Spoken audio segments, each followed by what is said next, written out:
Part 2 of what's been an outstanding title match in the 2013 Touring Players Championship from Strike Zone at Sunset Station. Bobby Hornacek from California taking on Tanner Spacey from Washington. This is on essentially US Open. Both of them had a hiccup in the second, and otherwise it's been nothing but X's on a day where any number starting with the 2 has been hard to come by. This is exceptional stuff so far. Each bowler working on 4 in a row, and I think that was his phone ringing right there too. Oh, I don't know, good. Will he trip them all? He does trip them all! Whoa! From a big 4 to a big time break right there for Hornacek as he trips them all out, make it 5 in a row, and he regains a 10-pin lead. That's what you got now. Let's see if you can match it. If you didn't watch the first half of the video, Tanner has been throwing messengers, shredding racks, just making the pins look like toothpicks down there with his max rev rate and for him, max ball speed too. Just insisting that that ball get down the lane before recovering. He's using pretty aggressive stuff, but trying to counter the aggression with speed.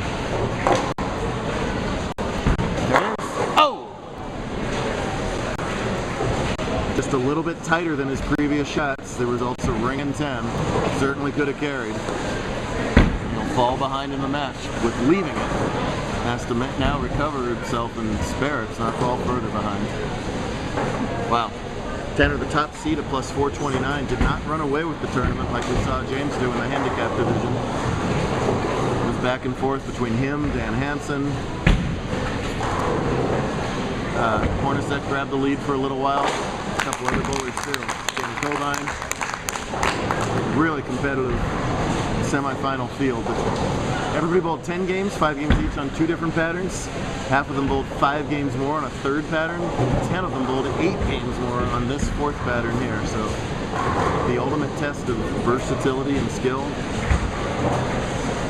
Only 8% of our bowlers all year even got eligible to bowl in this tournament, so there's no cheap shot in here, no backing your way in. These are the best of our best. Obviously 2 of the best here going for the big prize. A little extra time this frame to try and regroup off the sting of that 10-pin.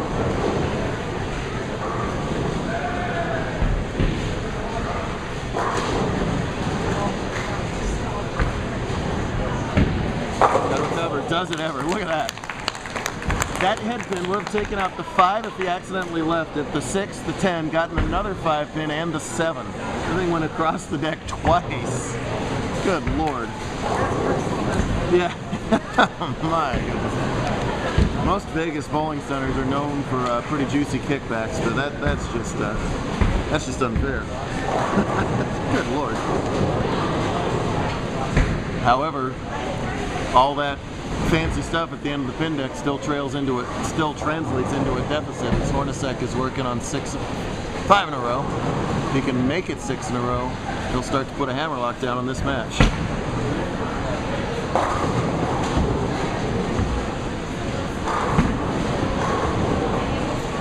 You betcha, wow. The tournament of Bobby Hornacek's career right here. He is hung tough with the biggest names out here. He's remained ultra calm. He's a pretty calm guy anyway, but just a picture book definition of how you do it in big time bowling. Staying within himself, not getting excited about the shape he's in, the shots he's throwing. A slight contrast between these 2 bowlers, both power players. I'd say Bobby Moore are doing a power cleaner thing. He's just puring every shot right now.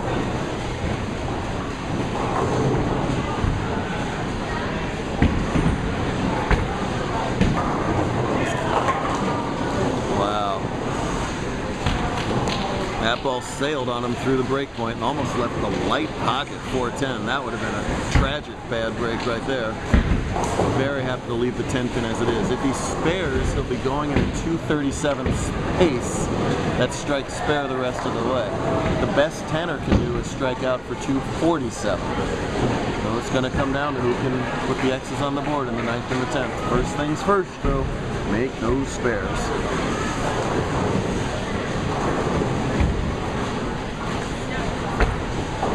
out. All right. Good thing he does the complete end over and almost backup ball at that 10s. That didn't look very good. It was plenty good enough. Look at that. He's even got a yellow and black cell phone. That is the most outfit and that's coordinated. Not the case he had earlier. No? Nope. He added the yellow and black case? Added the yellow and black. I'm so impressed. That's really good. Well, fashion doesn't knock down the pins right now, and right here Tanner's got to come up with two of the best shots of his JBT career. If he doesn't strike here, he pretty much, well, he really hurts his chances. If he doesn't strike here, he'll need Bobby to open in the 10th frame. Strikes here, anything's possible. 9th frame. No. Will it carry? It's a little fast with the feet there. You saw him pull up on the shot as a direct result of that. Almost got a terrific break to carry the Brooklyn Nets.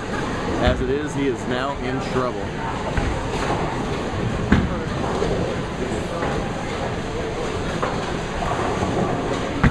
Cross lane, no trouble at the 9th pin, but the trouble right there is on the scoreboard. This is Tanner on the left. See the 177 through 8, which is a 20-pin deficit. Fuller's spare working in the 10th. Now Tanner must strike out for 227. If he gets the next 2 shots, Bobby will have to mark. If he does anything less than strike on the next 2 balls, Bobby Hornacek is your TPC champion.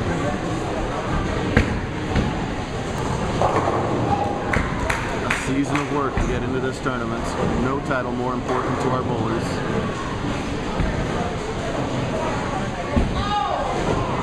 One at a time to stay alive.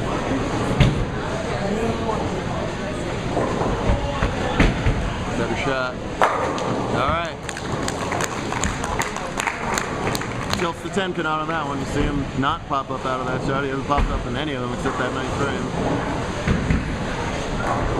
Has to, just like Bobby, stay calm and do it one more time to make a match out of this. Looking at the rack. Thinking about it. He's more than welcome to re-rack if he wants. He's gonna do it. These guys are mature beyond their years on the bowling lanes. Not always off the bowling lanes, but on the bowling lanes, absolutely. That rack looks worse to me. That 2-4 rack doesn't look good at all. You can do it again. That's all I'll tell him.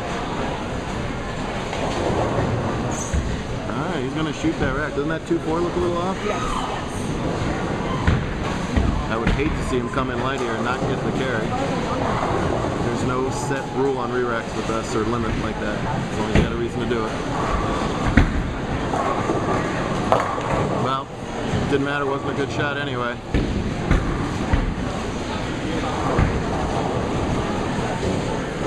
Bobby has to stay behind the foul line to win it all. I believe this will only be Bobby's 2nd title with us.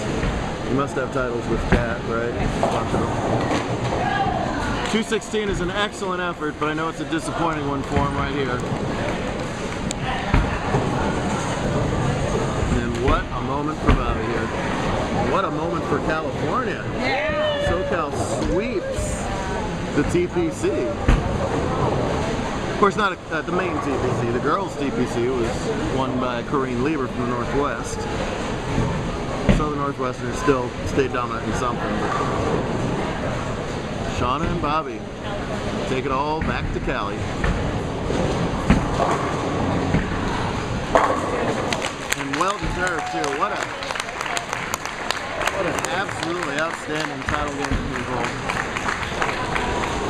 Bobby was sitting in the 5, 6, 7 area of the 10-person semifinal match for quite a while, and then he caught fire in the second half of match play, climbed all the way up to the lead, lost that lead to Tanner in the final couple games, but has retaken it here with authority. Look be a 230 something to 216 final. Hats off to Bobby and Shauna, our TPC champs for 2013.